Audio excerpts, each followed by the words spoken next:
sont là, ils viennent de partout. Et aujourd'hui, ils se retrouvent dans la capitale du Sénégal. À Dakar, une dynamique est en marche. 77 enfants-mères se réunissent pour faire entendre leur voix. C'est avec beaucoup de plaisir que je vous souhaite la bienvenue à cette rencontre nationale des enfants-mères organisée par la CONOF en partenariat avec l'UNICEF.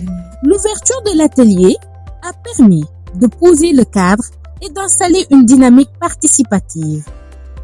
La parole a ensuite été donnée aux acteurs clés de cette initiative, avec les interventions de la mairesse de Tamba, Assietou Diallo, suivie de Justine, secrétaire exécutif de la CONOF, de Marissa de l'UNICEF et de Monsieur Ndiaye, directeur adjoint à la direction des droits humains. Le projet dénommé Programme Avenir a pour but de former un réseau de CME capable d'interagir et d'agir en défendant nos droits.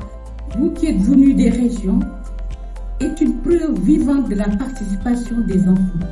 Je dis bien participation des enfants, qui est un ADN de l'UNICEF et de la CONOF. Parce que pour nous, nous croyons fortement que pour que le changement puisse s'opérer, c'est avec vous.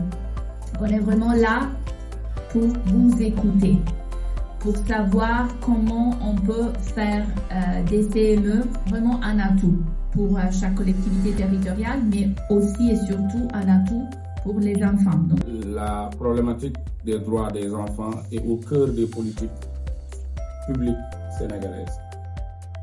Les mots sont posés, le cadre aussi. Pour immortaliser ce moment, nous avons procédé à une photo de famille. Les enfants ont ensuite pris pleinement possession de l'espace à travers des activités de brise-glace qu'ils ont eux-mêmes animées. Ils ont installé une ambiance de confiance essentielle pour la suite des travaux.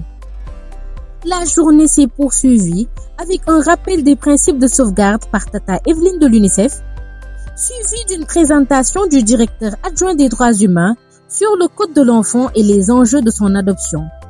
Très vite, les échanges ont laissé place à l'expression des réalités vécues. À travers le partage des consultations locales, les enfants ont mis en lumière leurs préoccupations majeures: mariage d'enfants, mendicité, châtiment corporel, climat et protection en ligne. L'après-midi a été consacré à un travail en profondeur. Répartis en groupe, les enfants ont analysé ces thématiques et formulé des propositions pour un code de l'enfant plus protecteur, ancré dans leur réalité.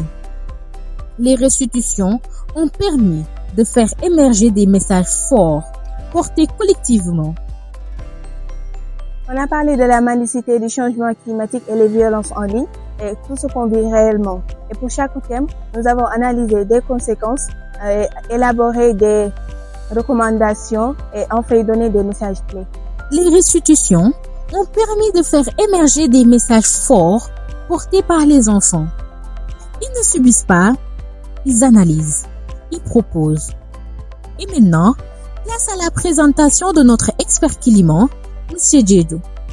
Dans cette dynamique, les enfants ont désigné leur porte-parole et entamé leur préparation à la prise de parole en public, en vue du dialogue avec les parlementaires.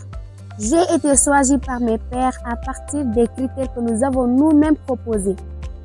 Je dois parler au nom de tous, donc je dois être prête. Cette première journée marque ainsi une étape clé, celle de la structuration d'un plaidoyer porté par les enfants eux-mêmes.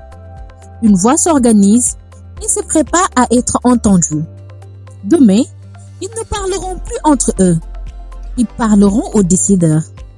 Aujourd'hui, une voix s'organise, demain, elle devra être entendue.